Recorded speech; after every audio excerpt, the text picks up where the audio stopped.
Bonjour à tous les amis, bonjour et bienvenue dans ce nouvel épisode du Crypto Lunch, ce nouveau live du mardi de midi à 13 h dans lequel nous allons faire de l'analyse fondamentale. On va chasser du low caps parce que c'est actuellement ce que l'on fait de mieux et ce que l'on apprécie le plus. Donc bienvenue à tous, installez-vous confortablement, on est parti pour une petite heure. Et si vous avez des projets que vous souhaitez voir analysés en live, mais bien entendu, projet low caps ou ultra low caps, donc idéalement en dessous des 100 millions de market cap, eh bien n'hésitez pas à les partager dans le chat, comme ça on pourra un peu voir ce qu'on peut faire. Et j'en profite également pour saluer toute la communauté YouTube qui regardera ce live normalement demain, puisque j'essaye de mettre les replays le lendemain. Donc bonjour à tous également et bienvenue à tous. J'en profite pour saluer les personnes qui sont déjà présentes dans le chat. Donc j'ai Red Light avec qui j'étais en train d'échanger. Je vois que Coin du Mineur est déjà là. Bienvenue à toi l'ami. Ça me fait super plaisir de te voir. J'espère que tu vas bien. Mikosin, Benson, Natoshi Sakamoto, Lil Mike, bienvenue les amis, bienvenue à tous. J'attends comme d'habitude 2-3 minutes que tout le monde reçoive la notif et tout, puisque j'ai démarré un petit peu avant l'heure, mais c'est pas grave. C'est pas grave, c'est pas grave.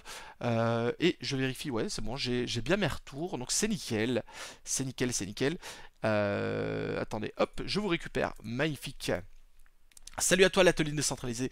J'ai passé un excellent week-end. Effectivement, on en a déjà un petit peu parlé dimanche lors du live, mais donc excellent week-end pour ma part. Je suis revenu en pleine forme de ce week-end de Pâques. Je n'ai pas trop abusé du chocolat, donc pour le coup, c'est pas plus mal. Salut à toi Korn, Crypto Babou, bienvenue également. Bienvenue, bienvenue les amis. Ouais. C'est bon, ça va. Je regardais juste au niveau de mon timing, c'est bon. J'ai bien la nouvelle heure sur le truc.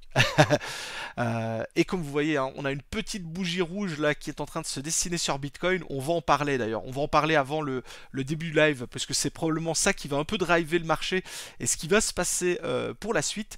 Mais avant ça, il faut bien entendu que je fasse la fameuse mise en garde. Et je vous rappelle donc que les monnaies virtuelles, ce sont des risques réels et qu'en crypto, seul le risque est garanti. Donc comme d'habitude, faites toujours extrêmement attention lorsque vous investissez dans les crypto-monnaies et les crypto-actifs. Il y a moyen de gagner pas mal d'argent, il y a moyen également d'en perdre pas mal, donc n'investissez pas n'importe comment et surtout par pitié, parce que je remarque qu'il y en a quand même, évitez de faire des gros all-in des familles sans rien y comprendre, sans rien gérer, parce que ça peut être très dommageable pour votre portefeuille. Salut à toi antioxydant.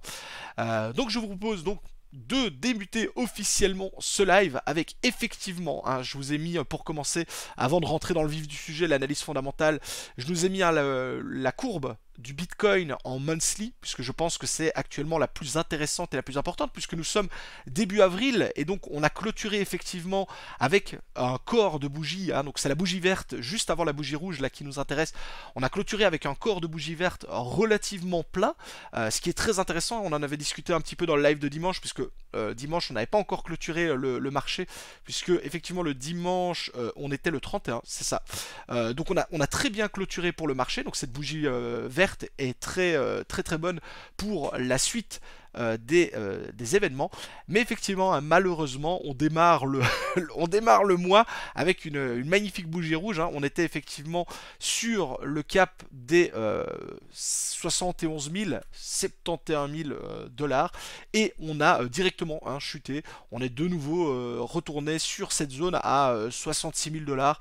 Pour le moment ça a l'air de se maintenir, donc c'est pas catastrophique au niveau du prix, puisque si je dis pas de bêtises, ouais, ça nous fait une chute de 6%, donc 6% sur le Bitcoin sur la journée, c'est pas grand chose, mais c'est vrai que voilà, on s'attendait à ce que le mois d'avril démarre un petit peu mieux, sachant que effectivement on va avoir le halving qui arrive, et merci à SQ0 pour le follow, merci à toi l'ami. Salut à toi Proxolaf, DRZ93, Mansa, bienvenue Mansa, première fois intervention dans le chat, et Omisha92 également, première intervention, bienvenue à vous. Esquimo du désert, salut, Biliou, Pignouf et Rayman, bonjour les amis. Donc je disais donc effectivement, bon, le mois ne commence pas de la meilleure des façons, c'est d'ailleurs encore une fois très intéressant de suivre l'évolution de cette bougie, donc est-ce qu'on va aller plus bas, est-ce qu'on va remonter, on va peut-être avoir effectivement un début de mois baissier et puis un retournement. puisque effectivement, si on regarde notre graphe non plus en monthly mais en daily, effectivement on a cette grosse baisse au niveau du Bitcoin, mais comme vous pouvez le voir, hein, en daily il n'y a absolument rien de catastrophique, on a été tapé même les 62 000 $, on a été beaucoup plus bas, donc ce sera à surveiller de près, notamment puisque nous sommes à l'heure actuelle toujours dans ce fameux canal haussier, donc pour le moment pas de raison de s'inquiéter, mais effectivement si on chutait très fortement, j'ai entendu parler notamment sur les réseaux d'un retour autour des 50-55 000. Perso, ça me paraît extrêmement bas, 50-55 000, je veux dire 60 000 $, à la limite, je veux bien encore en entendre parler, ça ferait un peu plus de 10% de baisse. 50 000 $, ce serait une baisse de 20 000 $ par rapport à l'ATH que l'on avait atteint. Sachant que le halving approche, sachant qu'au niveau des ETF ça se passe plutôt bien, donc je serais surpris. Après bon voilà, je ne sais pas comment le marché va réagir, mais à l'heure actuelle, sachant qu'il n'y a pas spécialement de mauvaises nouvelles, j'ai du mal à avoir une grosse correction. Une correction comme on a là actuelle ne me choque pas, hein. Je veux dire, on est vraiment dans le genre de mouvement classique sur le Bitcoin, hein. Voilà, 6%, 6-7% sur une journée, voilà, on peut faire plus 6 comme moins 6, c'est pas fou, mais voilà, il faudra suivre ça de près, notamment puisque le halving est en train de se rapprocher. Si je dis pas de bêtises, il reste quoi, 15 jours. Halving Bitcoin Countdown, attends, je regarde sur NiceHash, il nous donne ça, ouais, dans 17 jours, hein, donc ouais c'est ça, donc ce serait aux alentours du 17, donc du 20 avril, hein, plus ou moins. Je vous rappelle que plus on va se rapprocher de la date, plus cette horloge entre guillemets va être précise, mais voilà, je m'attends pas par exemple à avoir une grosse chute avant le halving. La question, hein, c'est toujours est-ce qu'au halving on n'aurait pas un sell de news, hein, le fameux c'est tellement attendu que tout le monde va vendre, c'est évident. Moi perso je vois pas pourquoi. Je veux dire, avoir une correction ça me m'étonne pas, hein. Je veux dire, voilà, perdre 6% sur la journée c'est pourquoi pas, mais pour le reste j'ai vraiment du mal à voir que ça pourrait aller beaucoup plus bas. Mais c'était que mon avis, je ne sais pas ce que vous en pensez. Et j'en profite pour remercier Tibrock et Elijo Good. Encore une fois, désolé si j'écorche les pseudos. Merci à vous pour le follow. Et j'en profite, hein, comme on est en début de mois, si vous avez des abonnements, notamment chez Amazon, vous avez normalement le Prime qui vous est offert. Donc si vous avez des abonnements Prime en ce début de mois, ils ont dû être renouvelés.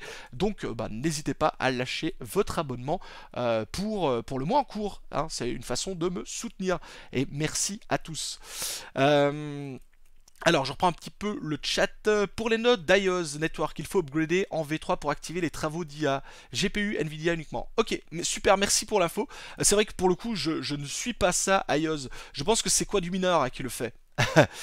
Salut Flux Never Die, Pignouf. Graphiquement c'est propre, effectivement, graphiquement c'est ultra propre. On peut dire ce qu'on veut, pour tout ce qui est l'analyse.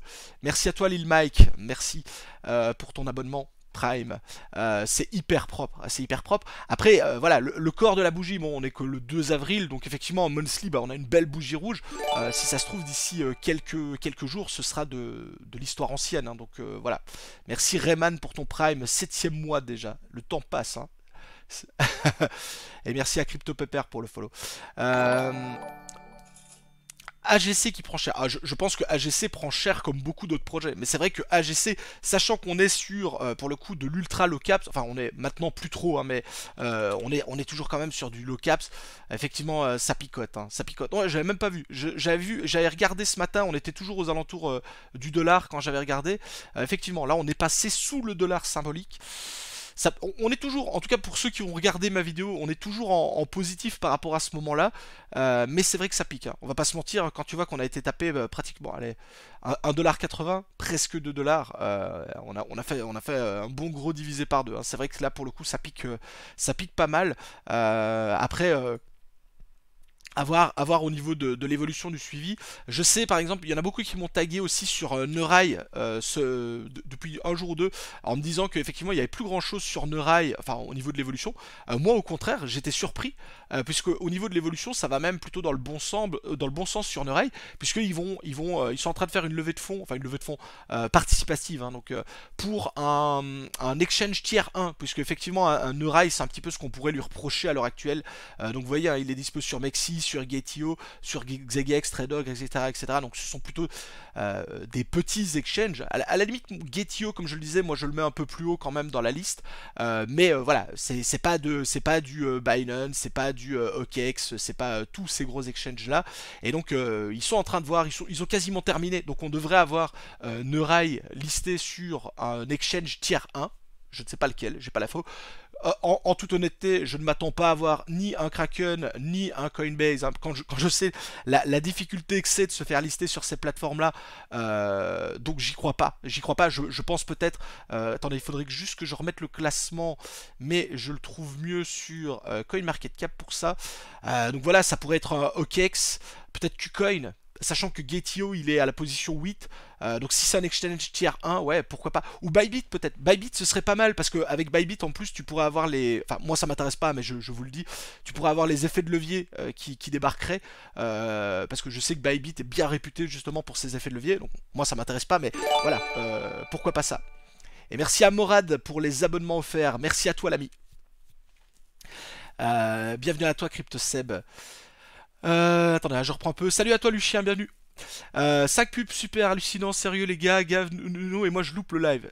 Bah écoute, Ojo, pour le coup, c'est pas moi qui ai la main hein, sur les pubs. Et comme je le disais, si vous voulez pas de pub, bah il suffit de s'abonner. Hein. Pour le coup, là, autant sur YouTube, j'ai la main pour choisir où je veux placer de la publicité. Et encore, c'est pas moi qui choisis la pub, je dis juste. Là, je veux bien que tu mettes une pub, là, je veux bien que tu n'en mettes pas. Autant sur Twitch, je n'ai la main sur rien. Et comme on dit toujours, si vous voulez pas de pub, bah, il faut s'abonner. Et là, pour le coup, voilà, c'est le jeu. Mais contrairement à certains, ceux qui utilisent des adblocks, je ne les banne pas. La référence pour ceux qui ont l'info. Donc voilà, salut à toi Pitpan. Salut, tu peux regarder Tatsu et Ninja Inge. Alors Inge, on est beaucoup à m'en parler. Je pense que Inge, le train est déjà parti. Hein, donc Inge, ce sera pas pour moi. Mais je suis très content pour ceux qui sont dans le train. Ah, quoique, il a corrigé, c'était peut-être ça. Ah bah non, même pas. Attendez, on parle du même, parce que là, je m'attendais à avant. Ah oui, ok, c'est ça, c'est sur un an. Ok, oui.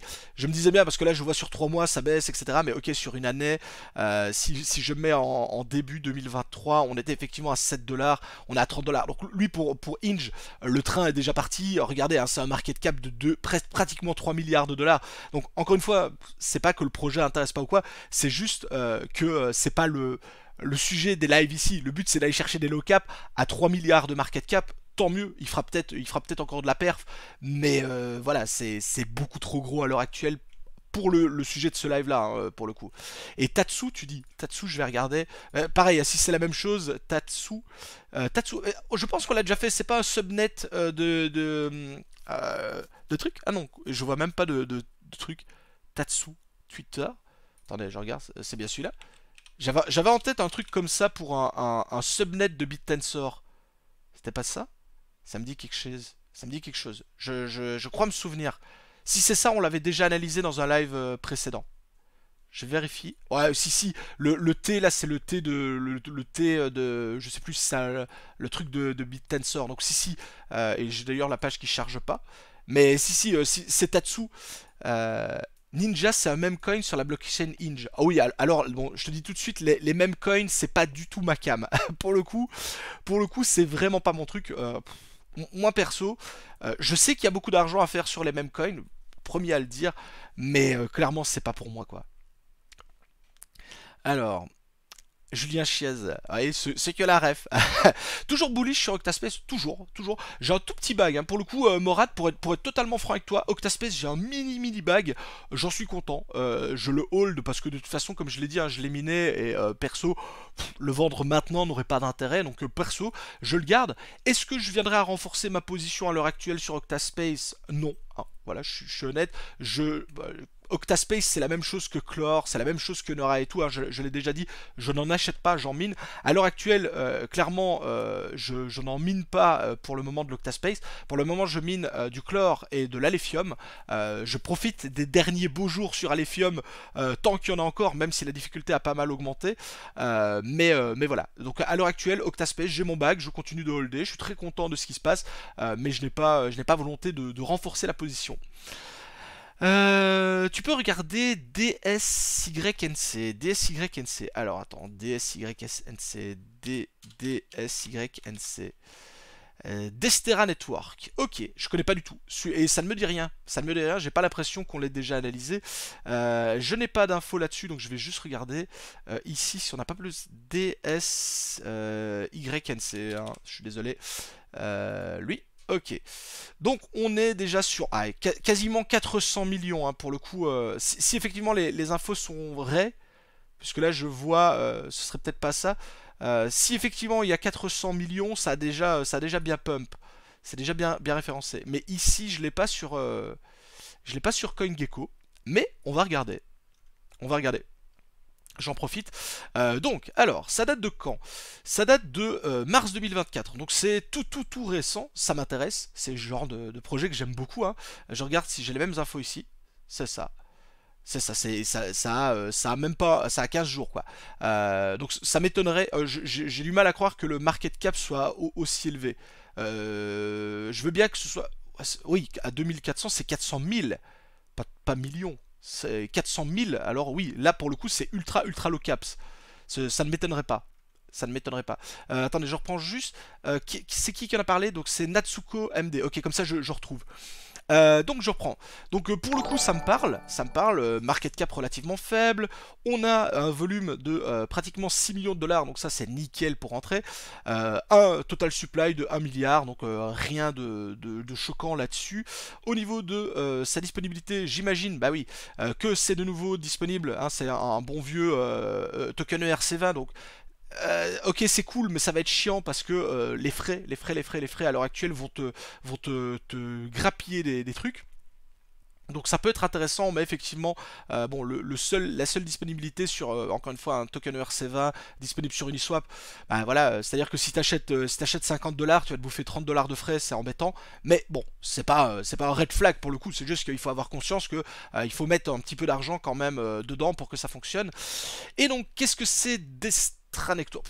Alors, avis, hein, c'est pas encore une fois un red flag, c'est un avis perso. Ah, le site donne pas envie. Hein. Le site c'est vraiment, c'est bien 400 millions, pas 400 000. C'est pas 400K. Bah, ça fait beaucoup là. Oui, oui. Si c'est 400 millions, c'est déjà plus du low caps. Ce qui m'étonne juste, vous voyez, c'est que CoinMarketCap le place à la 2000, presque 2500 positions. C'est pour ça que je pensais que c'était des 400 000. Parce que effectivement, si tu as réellement 400 millions, t'es pas à la 2 millième position, hein, mais à mon avis, il y a un problème au niveau du référencement, parce que ça me semble bas. Mais effectivement, allez, 400 millions de trucs, ça me paraît élevé. C'est bien 400 millions, pas 400 000. Bah ouais, c'est ça. Donc pour le coup, c'est relativement élevé. Hein. Pour moi, on n'est plus vraiment sur du low caps. Et pour le coup, le site est pas sexy. Hein. Le site est pas sexy. Enfin, ça donne pas envie. Après, bon, c'est peut-être moi qui ai un problème avec le rouge et le noir, je sais pas. Alors, Destra Network, la première blockchain One Stop Solution, donc en un stop, une solution un stop. Pour tout ce qui est la dépine, le cloud et l'IA computing, donc tout ce qui est la dépine, le cloud, l'intelligence artificielle, donc c'est, j'ai envie de dire, un de plus. C'est pas un problème, mais bon, j'ai envie de dire un challenger en plus. Alors, au cœur de Destra lies, c'est un mensonge.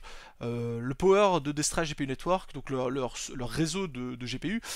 Destra décentralise, donc le projet de Destra, hein, donc décentralise les solutions de cloud, donc de stockage cloud, et le mécanisme de cloud computing, donc le fait d'entraîner les intelligences artificielles. Donc Destra améliore cela par une décentralisation. Attends, by decentralizing the centralized. Ok, donc qui décentralise leur aspect centralisé au travers de smart contract, de tout ce qui est l'IPFS, des nodes, des DNS et des ENS gateway, donc des portes ENS. Ok. Donc encore une fois, hein, c'est un token ERC20, donc c'est juste. Enfin, je vous rappelle que créer un token ERC20, ça se fait en quelques clics et pour une centaine de dollars. Hein. Donc c'est juste pour ça. Hein, encore une fois, c'est pas un point négatif. Je dis juste, j'ai rigolé à ce que Ronron premier a dit, désolé.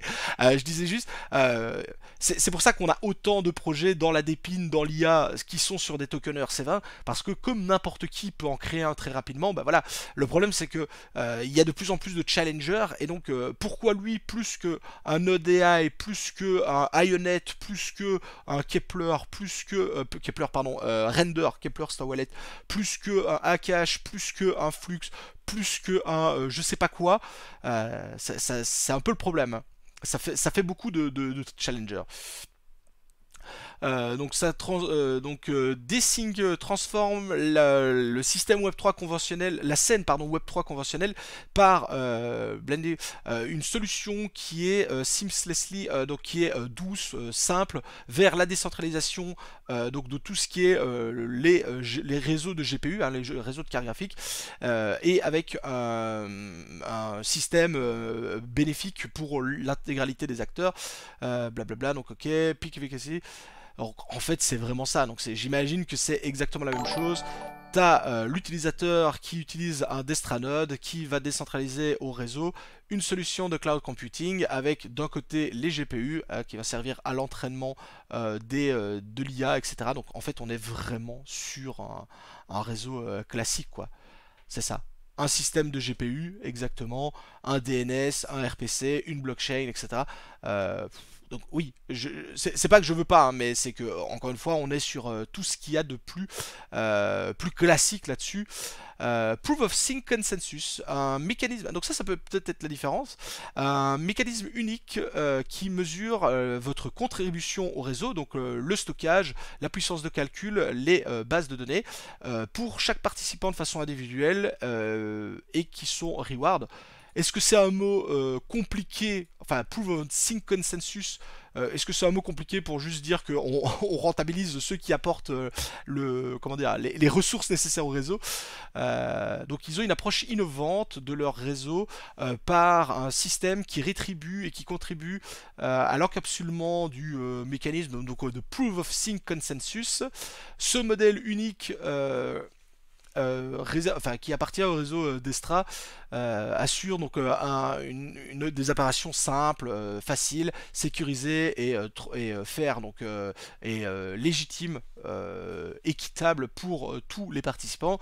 Donc c'est différent des modèles traditionnels du Proof of Authority qui est utilisé par Ethereum pour certaines applications, mais il se distingue par le système décentralisé. Merci le chat qui fait tomber la lampe, super.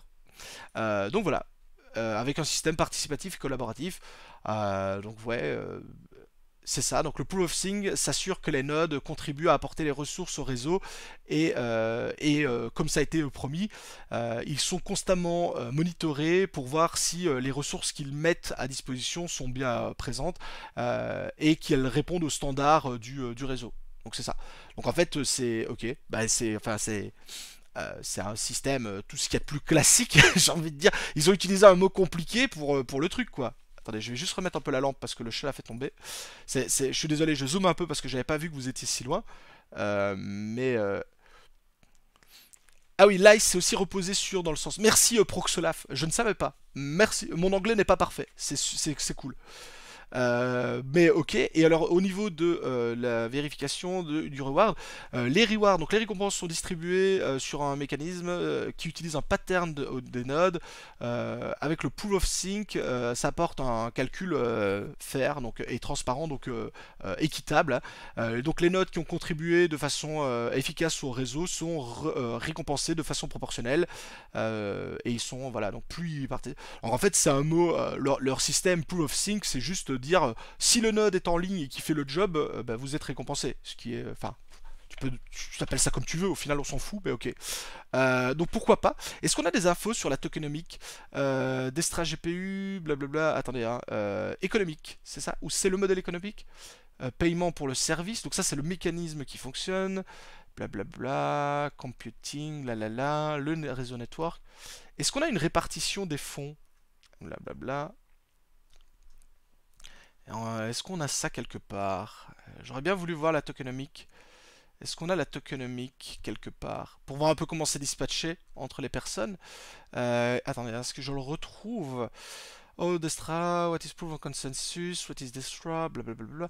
Est-ce qu'on a la tokenomic quelque part? Attendez, un NFT Solar, Rebosting, DNS Gateway, Deploy Now, donc déployer une application. Je ne vois pas la répartition des fonds. Est-ce que quelqu'un a l'info dans le chat? Est-ce que quelqu'un a l'info? Notamment celui qui l'a proposé, j'ai oublié son pseudo, je suis désolé. Parce que là, je vois pas la répartition des fonds. Et là, sur le Destra Network Doc, je ne le vois pas non plus. Destra Cloud, parce que c'est important, parce que, ok, ils offrent une solution qui a l'air sympathique, hein, j'ai envie de dire, bah, comme plein d'autres projets, hein, je veux dire, et ils n'ont pas inventé l'eau chaude. Blablabla, Proof of Sync, non, il n'y a pas. Économique, paiement, donc le paiement pour le service, ça se fait dans leur token, ok, ok. Mais il n'y a pas d'info. Il n'y a pas d'info sur leur truc, quoi. Ça, c'est embêtant, vous voyez. De savoir un peu qui a quoi et qui appartient à quoi, quoi. Ça, c'est leur Destranet. Computer you can use. Ouais. Ça, c'est leur truc pour fournir de la puissance, ok, hein. Mais ça me donne pas la répartition des fonds. CoinMarketCap. Dextool, peut-être. Est-ce on aurait un peu qui a quoi? Dextool, non, c'est juste un agrégateur. Mempool, on n'a pas d'infos, hein. Dexcore, blablabla. Confiance de la communauté. J'ai pas l'info. J'ai pas l'info, c'est plutôt embêtant. C'est plutôt embêtant. Plus d'infos. J'ai pas l'info, ouais, sur Etherscan, c'est ça. 1 milliard, holder, ok. Est-ce qu'on peut avoir peut-être des infos sur les top holders? Qui a? Bon, Uniswap, il a 7 millions, c'est pour leur pool de liquidité, j'imagine. Plus on a, mais le problème c'est ça, voilà, là on a quelqu'un qui a presque 6 millions 3, 5 millions, 5 millions, mais on ne sait pas à qui appartient ça, quoi. On n'a pas les infos sur la tokenomic. Non, non, non, Dextrade, contrat, Analytics peut-être. Est-ce qu'on a quelque chose? Transfert, receive. Vous voyez, c'est ça qui est embêtant. Vous avez un projet sur le papier, ça a l'air sympa. Mais là, il n'y a pas l'info sur la tokenomic. Donc là, en gros, on ne sait pas qui a quoi. Donc est-ce que la team a une grosse partie? Est-ce que la team a rien? Donc ce serait plutôt risqué de se lancer sans ça, quoi. Bon, attendez, je reprends un peu le chat en attendant, on verra bien. Tu peux analyser Pika, Polkadot. Si c'est Picasso, là je sais plus, on l'a déjà fait, Sam. Blablabla. Axelar prend une belle claque aussi. Axelar ramasse, bah, j'ai envie de dire comme la plupart du marché, non? J'ai pas regardé, je vous avoue que j'ai pas regardé. Attendez, hein, toc toc toc, ça j'enlève parce que de toute façon il n'y a rien dessus. Axelar, tu dis. J'ai même pas regardé, je vais le découvrir en même temps que vous. Oh ouais, 16% ça pique, hein. Oh ouais, punaise, on est repassé sous les 2 dollars. Oh là là, ouais. Ouh là là, ouais, ça chute. Oh, punaise. Punaise, punaise, punaise, ouais, c'est... Ça pique, hein. Ça pique, ça pique. Là, pour le coup, je suis d'accord, c'est une belle grosse claque. Peux-tu regarder non Onomi Protocol? Que penses-tu? Non Onomi Protocol. Alors, attends, on va regarder, hein. Onomi Protocol. Non. Drôle de nom. Alors, 39 millions de market cap, là ça m'intéresse. Donc là on est vraiment pour le coup sur du low caps. On a 2 millions de volume, donc ça c'est pas mal pour rentrer. Et j'en profite pour remercier Kevin Trader et Solidismail, c'est ça, Solidismail pour le follow, merci à vous. J'ai loupé aussi Joke et Salma, bienvenue les amis. J'en profite également pour vous rappeler que si vous aviez des abonnements Prime, comme si vous êtes abonné à Amazon Prime, on est en début de mois, donc normalement votre abonnement est renouvelé, donc n'hésitez pas à lâcher votre abonnement. Donc je disais, donc les 39 millions de market cap c'est super intéressant, le volume est intéressant. On a un circulating supply de un peu moins de 100 millions et un total supply de 160 millions. J'imagine qu'on a eu un burn, un système c'est ça. On est sur la blockchain Cosmos Atom. Donc ça c'est cool parce que déjà on sait que ça va nous coûter beaucoup moins cher que si on était sur, sur Ethereum. Donc voilà, donc là ça j'aime bien.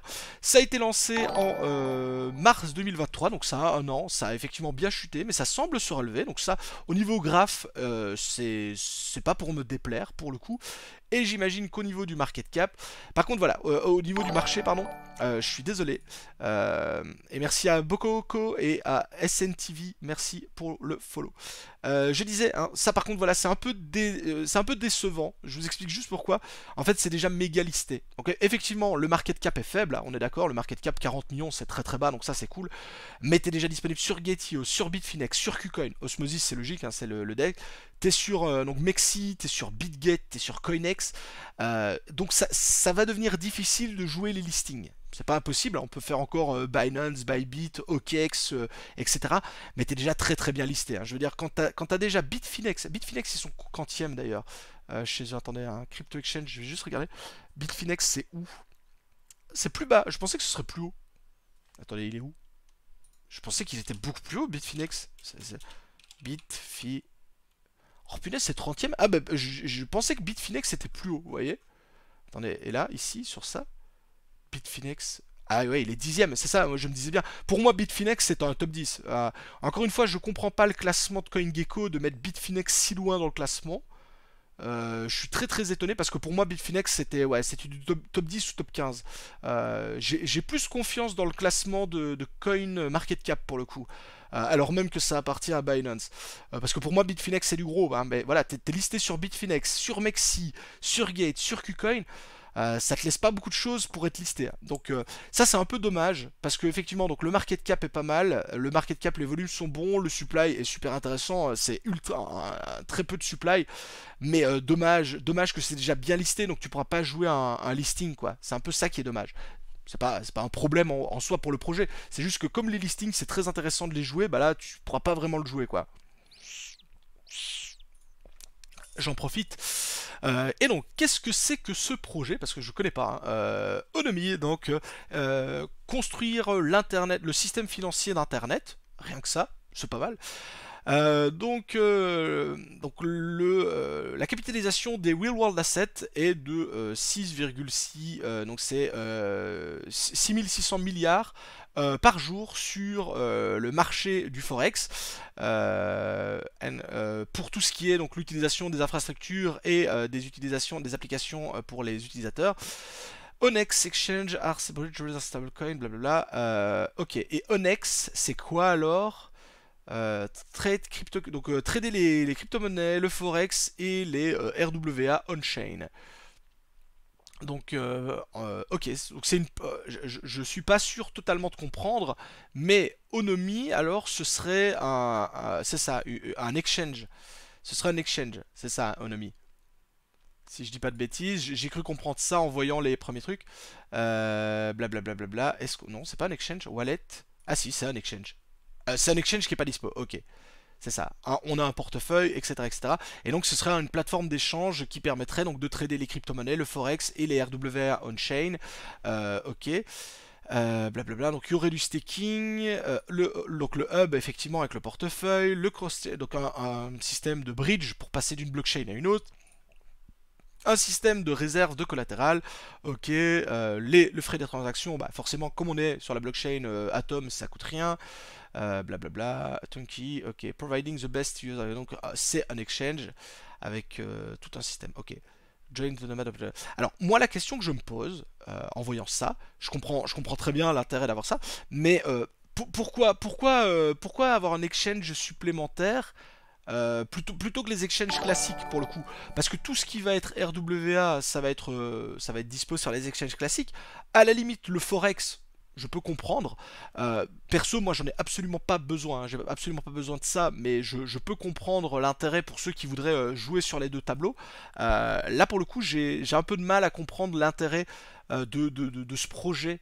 Si c'était effectivement avoir un nouvel exchange, ça je suis totalement d'accord. Mais je vois pas trop.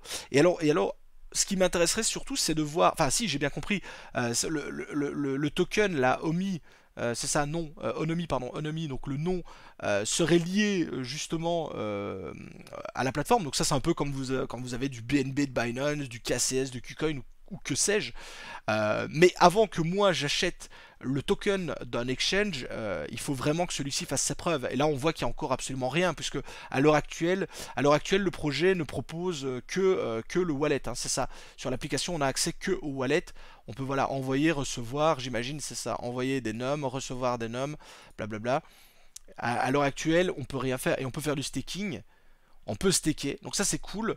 Après, ce qui est dommage, c'est que là tu perds l'intérêt parce que tu auras plus. Je sais pas si c'est un wallet custodial ou non custodial. Connecter le portefeuille Onomi, Axe pour ouais, connect to Onomi, Cosmos. Ok, donc tu peux garder ton Kepler et tout. Donc j'imagine que là tu gardes la main sur tes trucs, sur tes fonds. Donc à la limite, ça je veux bien encore le croire. Mais voilà, à part ça encore une fois, à l'heure actuelle, il est beaucoup trop tôt pour se prononcer là-dessus, puisqu'il y a le truc est pas encore disponible. Et à l'heure actuelle, je vois pas d'intérêt d'acheter le coin, si ce n'est, c'est ce que je dis toujours, hein, c'est la même chose pour les decks, que les foutre dans du staking, voilà, les foutre dans du staking pour obtenir des rewards, ou voilà, je sais pas s'il y aura par exemple des launchpads, comme on aurait par exemple quand vous avez du BNB, du KCS, vous êtes éligible au launchpad, vous pouvez avoir par exemple des réductions sur les frais, etc. Mais les réductions sur les frais, quand on est sur Atom, ça coûte rien, donc ça n'a pas d'intérêt. Euh, Perso, voilà, c'est un avis comme un autre. Moi, je trouve pas ça ouf. C'est pas trop le genre de truc où moi j'irais. Après, je vais peut-être le regretter. Au niveau stats, hein, au niveau des statistiques, au niveau du market cap, etc., c'est intéressant puisque voilà, il y a le truc. Par contre, c'est déjà très très très bien listé, donc ça va être dur de faire pumper ça. Après, le but, c'est pas spécialement de le faire pump directement, puisque à mon avis, si le prix s'emballe au niveau du coin, ce sera enfin du token, ce sera quand l'exchange sera en place, puisque tant que t'as pas l'exchange, bah il n'y a pas vraiment d'utilité à ça, hein, à l'heure actuelle, voilà, à part l'acheter en avance, mais perso pas convaincu. Pas convaincu du tout. En tout cas, voilà, c'est si typiquement on me disait t'as 1000 balles à mettre, est-ce que tu irais les mettre là-dedans? Non, clairement pas. Clairement pas. Je suis pas ouf de ces nouveaux exchanges et autres, même si je comprends que ça peut avoir un intérêt, hein. Mais voilà. Scale, c'est quoi? Attendez, on va regarder alors. Je change. Scalia. Scalia infrastructure, j'imagine. Scalia infrastructure. Make change to the contact such là, ça commence déjà bien, tu vois. Alors, je connais pas le projet, hein, donc je connais pas du tout. Mais là, quand je débarque sur CoinGecko et que je vois que visiblement avec Go dans le donc dans le contrat de création du coin, on voit que le créateur peut changer à tout moment le contrat du token, comme disabling sell, donc comment empêcher la vente, changer les fees, le mint, le transfert de tokens, etc., etc. C'est pour ça que c'est en jaune, hein. C'est un gros warning. Donc voilà, est-ce qu'on peut le considérer comme un red flag? J'ai envie de dire que oui, pour le coup, hein. Effectivement. Quand tu vois ça, effectivement, si le contrat peut être modifié à tout instant, ça veut dire que les règles du jeu ne sont absolument pas définies et que les règles du jeu peuvent évoluer avec ce que la team a décidé de faire. Donc à prendre avec d'énormes pincettes, hein, c'est ce ils disent, exercice caution. Donc ça veut dire prenez des pincettes et faites très attention parce que voilà, là par exemple, vous voyez que le total supply est de 100 millions. Si la team décide demain de le passer à 1 milliard, j'invente, hein, ou de le diminuer à 50 millions, ils peuvent le faire. Donc visiblement, il y a un problème avec le contrat du smart contract. Peut-être que si vous suivez le projet, on va vous dire qu'il est en train d'être changé, en train d'être amélioré, etc., etc. Là, ça fait peur. Ça fait peur. C'est disponible que sur du Uniswap. C'est encore une fois un token ERC20. Donc voilà, c'est encore. J'ai encore envie de dire c'est un énième token ERC20. Mais bon, je vais quand même regarder de quoi ça parle. Mais moi, voilà, déjà en voyant ça, la règle du jeu peut être changée. J'y vais pas. Mais ça vient d'être lancé en plus. C'est un projet qui vient d'être lancé. Faites super attention à vous. Donc le système qui va encore une fois booster l'infrastructure du Web3. Donc Scalia est votre porte pour le monde de la dépine. Donc ils sont un agrégateur, ok, pour les projets d'épines qui facilitent l'accès et qui apportent une variété de produits de la dépine au sein de la dépine. Alors pour le coup, en dehors du fait qu'effectivement il y a un gros warning sur le smart contract, je pense ça vraiment que c'est une super idée d'avoir des agrégateurs pour la dépine. Parce que comme je l'ai dit dans dans un autre live, dans d'autres vidéos, etc., etc., des projets d'épine, il y en a des tonnes et des tonnes. Ils sont tous dans leur domaine. On l'a encore vu en ce début de live avec j'ai déjà oublié comment il s'appelait pour vous dire, DSYNC là. Et donc des projets, il y en a plein. Et ces projets vont probablement évoluer en parallèle les uns des autres. C'est ce que j'avais dit dans un live. Je pense pas qu'on va avoir un projet d'Épine qui va tirer son épingle du jeu et qui va être le leader et tous les autres vont disparaître. C'est un petit peu comme à l'heure actuelle, vous avez par exemple Ethereum qui propose sa solution, mais vous avez également Solana, vous avez Cardano, vous avez Polkadot, vous avez Atom qui ont leur façon de voir les choses, leur façon d'établir les choses. Et donc pour le coup, je pense que ça va être la même chose pour la Dépine, donc on va avoir des gros projets qui vont coexister et avoir des systèmes d'agrégateurs, puisque ici le coup à jouer étant que la puissance de calcul, elle va être mise en fonction des affinités des personnes qui ont les cartes graphiques dans ces différents projets.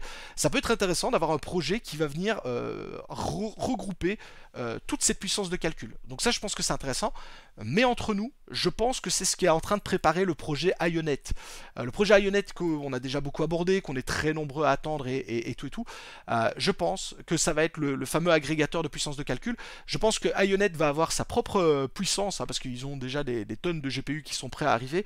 Et je pense qu'ils vont tellement être gros qu'ils vont devenir un agrégateur. C'est-à-dire que les différents projets qui vont fournir de la puissance de calcul, au lieu de la fournir directement à un prestataire, ils vont probablement la fournir à Ionet qui va la redistribuer à gauche à droite. Moi perso, vu comme les choses sont en train d'avancer, c'est comme ça que je le vois arriver. Mais donc, je pense vraiment qu'il y a un intérêt pour les agrégateurs au niveau de ça, hein, donc de la Dépine. Pareil pour l'IA, je pense que c'est indispensable. Maintenant ici, bon, on a un gros red flag au début qui nous dit clairement que on peut changer les informations du contrat quand on veut. Donc qu'est-ce qu'on a? Donc l'écosystème Scalia. Bah regardez, c'est ce que je vous disais, hein. Je vois Flux, je vois Render, je vois ça c'est oh, je dis une bêtise. C'est SIA, il y a Akash. Je vois BitTensor, je vois donc ça c'est tous les projets que je connais, hein, il y en a plein. Là je vois qu'il y a MetaMask qui est en train d'apparaître, il y a Phantom, il y a Node.ai ici, etc., etc. Donc ok, on est vraiment sur un système qui veut regrouper tous les projets de la Dépine. Donc c'est ça, hein, vraiment un système centralisé pour les ressources hardware.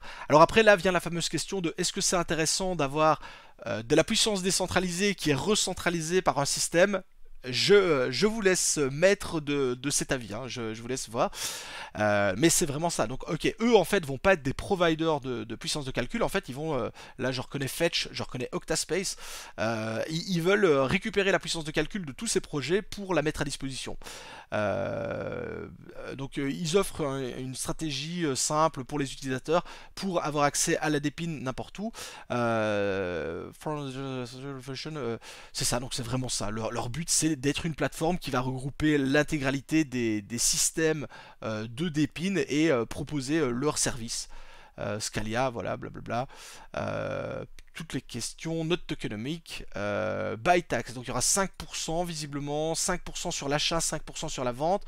Le total supply, c'est bien ça, hein, c'est les 100 millions qui étaient indiqués là, et la liquidity, 100% est locked.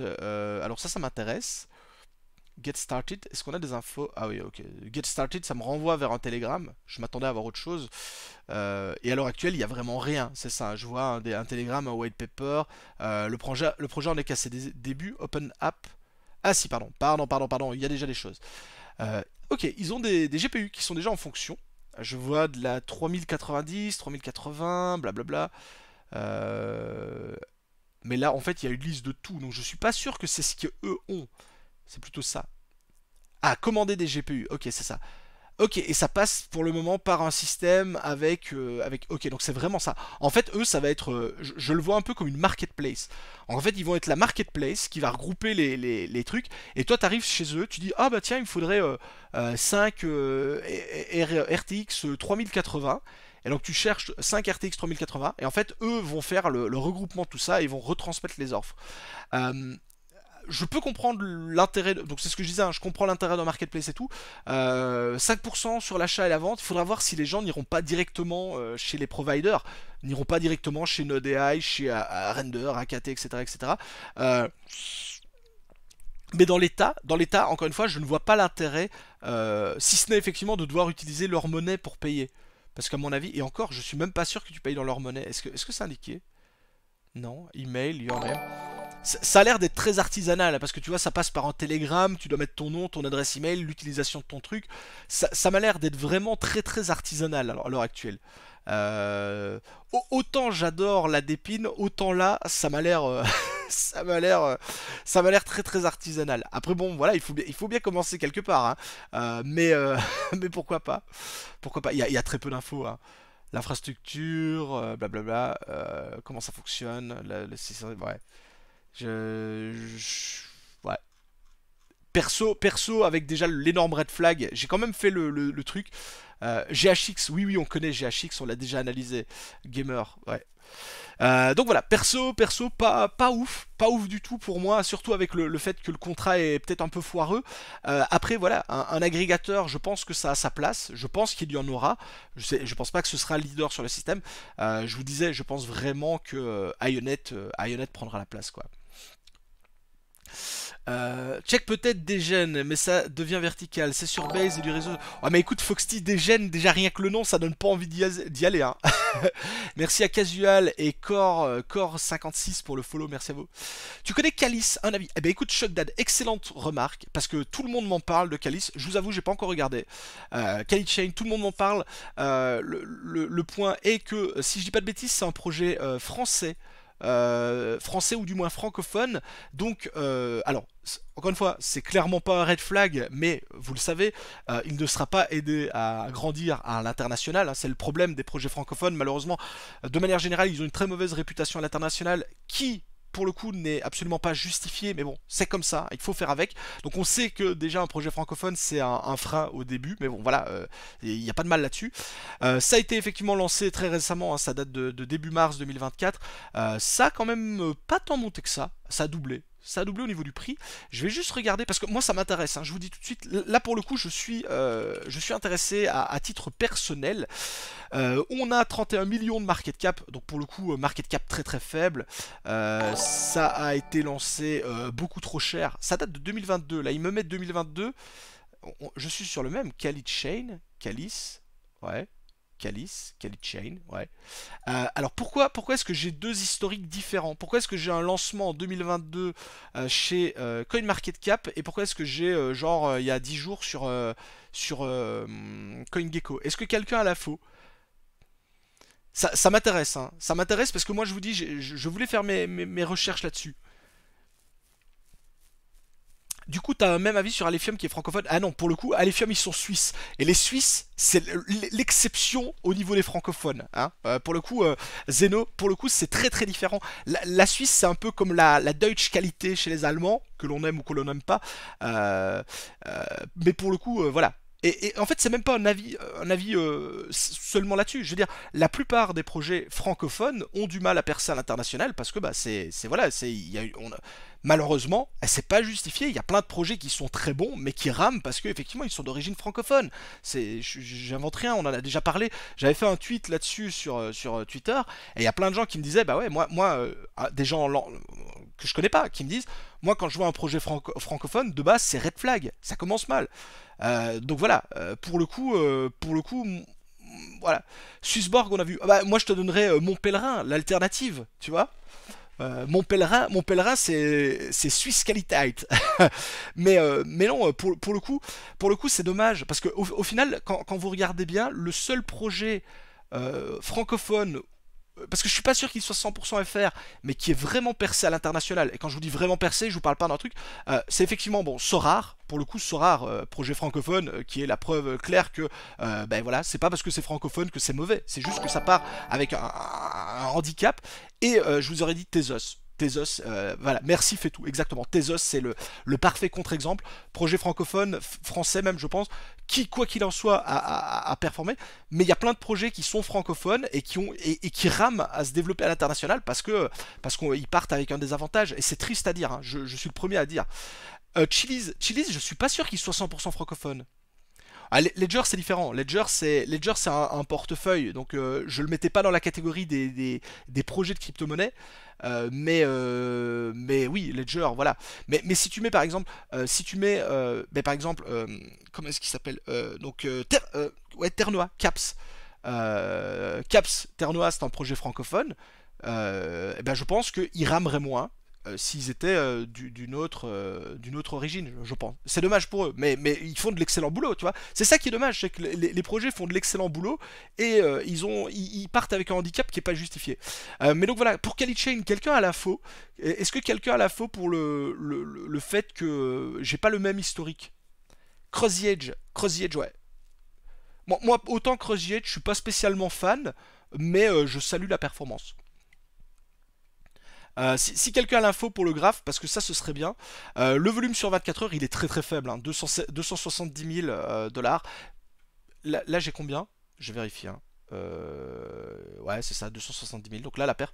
Pour le graphe, j'ai vu quelqu'un qui me disait j'ai jamais vu un graphe comme ça. C'est pour ça que je serais étonné. Parce que bon, là, ce serait un listing fin de bull run. Et donc, on aurait eu la traversée du désert et ça se réveille maintenant.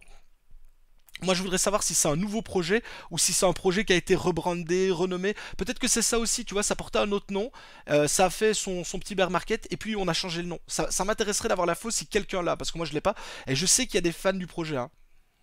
Je sais qu'il y a des fans du projet, donc si quelqu'un l'a, ça m'intéresse. Parce que là, voilà, 31 millions de market cap, ça me parle, hein. Mais donc voilà, le volume, le total supply de 100 millions, vous savez, je vous l'ai déjà dit, j'adore quand c'est en dessous du milliard, ça me parle. Au niveau, pardon, j'ai cliqué sur le mauvais truc. Au niveau du marché, on est disponible uniquement sur Mexi, donc ça c'est top aussi. Un seul exchange réputé pour être un exchange couveuse. Mexi, c'est vraiment c'est la version évoluée de TradeOgre pour ceux qui cherchent les trucs. Pour quelle chain CoinGecko a l'air mieux? Ok, ok, bon, on va partir sur CoinGecko, je préfère CoinGecko pour le coup. Donc voilà, Mexi, excellent, on peut clairement jouer du listing, là tu peux jouer vraiment tout. Tu te ferais même lister sur un autre exchange, même pas un top exchange, je te parle même bon, TradeOgre, ce serait pas la folie, mais un Xegex, un Gate.io, un KuCoin ou quoi, clairement il y a moyen de jouer là-dessus. Donc Mexi pour moi pépite pour le coup, vraiment pépite pépite pépite. Donc il y a juste faire attention au volume. Attention, ce que je veux dire, attention, ok, vous investissez 500 euros, 1000 euros, vous n'allez pas poser de problème. Mais comme je sais que dans la communauté, des fois, il y a des gens qui vont poser 50 000, bah avec 270 000, avec 50 000, vous allez flinguer le truc. Donc clairement, faites attention si vous avez des gros montants. Même à la limite 10 000 dollars, 10 000 c'est beaucoup sans être beaucoup, hein, c'est comme ça. Ça peut poser problème, notamment avec les liquidités. Et donc, qu'est-ce que c'est que notre Chain? Parce que je vous dis, hein, j'en ai entendu, vous êtes nombreux à m'en avoir parlé, mais je ne le connais pas. Donc, une expérience authentique dans la lumière de Chain. Chain, ce n'est pas juste une solution blockchain pour des certifications de produits. Ok, ok. Est-ce qu'on serait dans la supply chain? Si c'est ça, ça m'intéresse très fortement. Vous savez que j'apprécie énormément la supply chain. C'est une innovation et un écosystème qui s'assure que de la sécurité et du fait de la traçabilité de brand and consumer. Donc pour les marques et les consommateurs, plonger dans la plateforme où chaque produit est authentique avec ok, donc ça m'a l'air vraiment d'être dans la supply chain avec une historique qui peut être traçable, qui est protégé par Chain, donc qui est conservé par Chain, donc qui s'assure que tout est traçable avec la technologie de la blockchain. Ok. Donc on a les infos. Innovating feature for Overcoming Contemporary Challenge. Donc Explorer. Donc le block, donc le block Explorer de Chain est puissant et intuitif, qui permet à tous les utilisateurs de traquer et de vérifier chaque transaction sur la blockchain Chain. Bon. Voilà, c'est le principe même de la blockchain. Donc tout ce truc là pour dire que c'est la même chose, mais voilà. Il offre une vision totalement transparente et complète avec tous les détails de chaque transaction qui peuvent être vus, ce qui inclut les NFT, l'interaction, les smart contracts.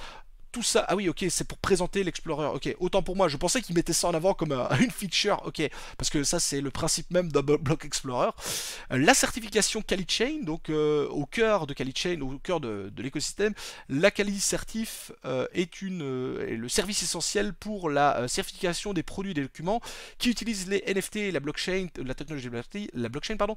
Ça offre la transparence, des solutions sécurisées, qui s'assurent que les produits sont authentiques. Donc j'imagine la lutte contre la contrefaçon, et qui permet donc d'avoir confiance dans ce qui est indiqué là-dessus, le market qui devrait arriver. Ok, donc pour moi on est vraiment dans le domaine de la supply chain. Ils sont dans le programme Google Cloud, donc c'est un plus. Petit aparté là-dessus, mais je vais pas dire que c'est très simple. Enfin, c'est pas simple d'avoir la certification Google Cloud ou Microsoft Azure. Hein. C'est pas simple. Mais c'est pas non plus. Ce que je veux dire, c'est que quand un projet vous dit par exemple qu'ils sont en partenariat par exemple avec Google Cloud, c'est pas non plus se dire waouh, Google les connaît et Google les finance. Non, c'est pas ça. Hein. Je veux dire, tu peux faire partie des programmes partenaires. C'est pas facile de l'avoir, mais c'est pas non plus. Il faut pas se dire que c'est le truc qui va changer tout. Mais voilà. Donc là pour le coup ça me parle. Là en tout cas ça me parle vraiment. Hein. Right Management Smart Contract, donc des smart contracts simples et sans effort. Notre ambition est de rallier des millions de personnes. Donc 1,8 million de wallets installés, 58 millions de marketplace, 2,4 milliards de produits, plus de 1200 partenaires. Donc ça j'imagine que oui, c'est leur target, c'est leurs objectifs, ce qui sont totalement louables. Notre système, donc ils sont backés par tout ça. Blablabla. Alors, qu'est-ce qu'on a? Ben voilà. Donc sur nos 200 millions de trucs, donc de tokens disponibles, on a. Alors attendez, j'essaye. Donc on a la team qui a 5%, on a Calis Market qui a 6%. Après le problème c'est de savoir, parce que si vous mettez la DAO c'est la team. Donc la team elle a 5% plus 5% de la DAO. La liquidité, elle est amenée à 10%. La pre-sale, donc les pre-sales, c'est 18%. C'est très fort. Le supply est très très fortement réparti. Hein, parce qu'au final, au final, il y a que 15% qui sont directement pour le public. Hein, si je regarde ça, puisque tout le reste, c'est mis ailleurs. Le problème, c'est de savoir ce que c'est. Enfin, si CaliCertif, c'est leur système de certification. CaliShare, je sais pas. CaliSpay. Parce que là, les 6, donc tu as 6, 12, 18%.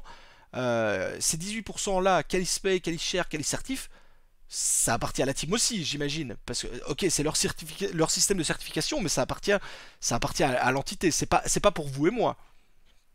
C'est pas pour vous et moi, on est d'accord. Attends, je zoome un peu parce que je remarque que c'était très loin pour vous, je suis désolé encore une fois. Euh, Parce que ouais, donc CaliSpay, CaliShare, CaliCertif, pour moi ça appartient à la team. La DAO ça appartient à la team. Calissa, je sais pas ce que c'est Calissa. La team elle a 5%. Parce que si tu comptes ça fait 6, 12, 18. 18, allez, 18 plus 5 ça fait 23.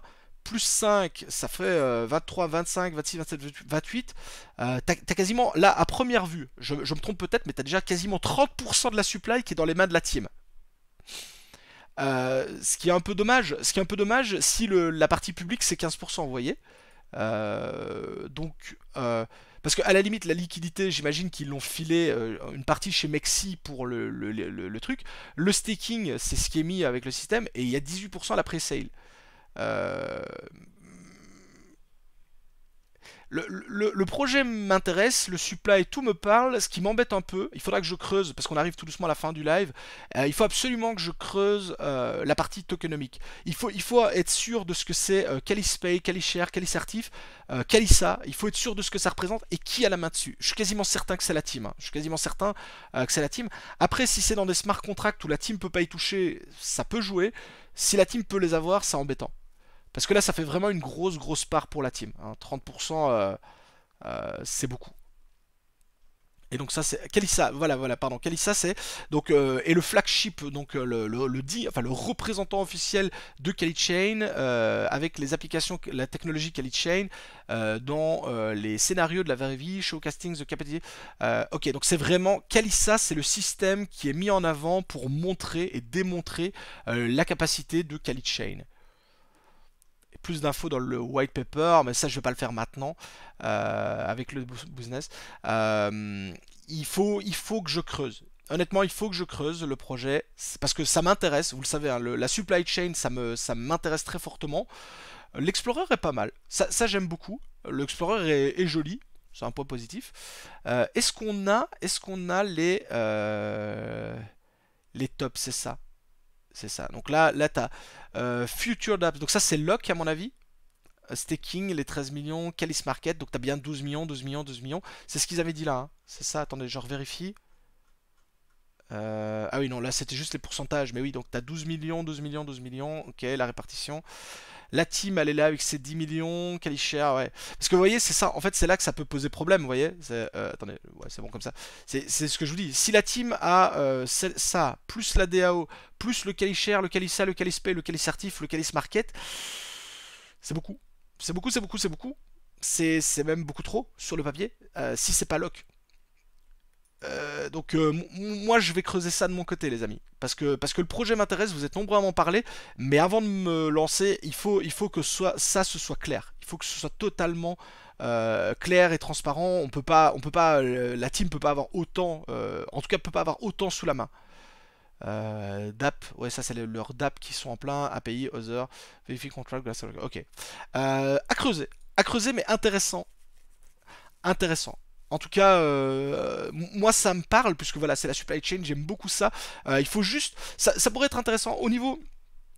Pardon, je reprends. Au niveau stat, la supply, j'aime bien. Le volume, hein, pas de problème. Le truc, disponible uniquement sur Mexi et tout, ça me parle, ça m'intéresse. Franchement, là, il y a tout qui m'intéresse. Le seul point que je dois travailler, c'est la tokenomique. La tokenomique, il faut vraiment qu'elle soit claire, transparente. Mais voilà, c'est le genre de projet où clairement je pourrais poser un petit billet. C'est clairement pas pour faire un all-in, on est d'accord. Ça pourrait être un petit billet, mais il faut plus de transparence sur la supply. Donc voilà. Je vais m'arrêter là ici, les amis. Enfin, je vais m'arrêter ici pour cette analyse. J'ai vu, on m'a demandé ce que je pensais de Gram, Bitnet, etc. Je suis désolé, j'ai essayé de faire un max de projets. Encore une fois, on en a fait 4 ou 5. C'est très difficile de faire de l'analyse, surtout quand on doit pousser les choses plus loin, parce que voilà, quand il y a des trucs comme ça qui m'intéressent, c'est difficile. Justement, Gram a été listé hier sur Mexi. Bah, je dis ça, je dis rien, mais je vous annonce que pour moi c'est clairement excellent. Mais pour le coup, j'essaye. Voilà. Prochaine fois, j'essaierai encore d'en analyser. Je suis désolé, hein, j'essaye de faire au max. Pour Khalid Chain, j'en reste pas là parce que vraiment là, vous m'avez donné envie. Enfin, le projet me donne envie, donc vous avez bien fait de m'en parler.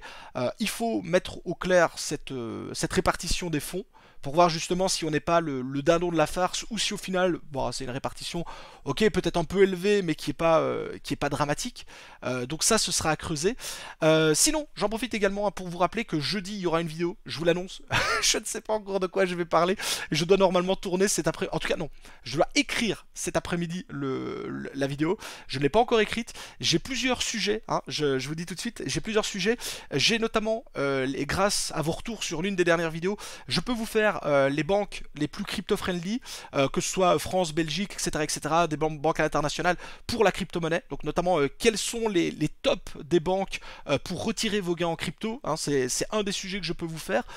Également, l'impact du halving sur le Bitcoin, non pas au niveau des rewards, on le sait tous, on divise les rewards par deux, mais l'impact important que ça pourrait avoir, notamment sur l'évolution de son prix, puisque je vous rappelle que les mineurs, eux, ne sont récompensés que par la récompense de blocs et un tout petit peu sur les fees. Et donc, si on diminue de plus en plus cette récompense de blocs, il faut nécessairement, pour que le système continue d'évoluer, que les fees que les fees prennent de la valeur et donc que le prix du Bitcoin s'envole.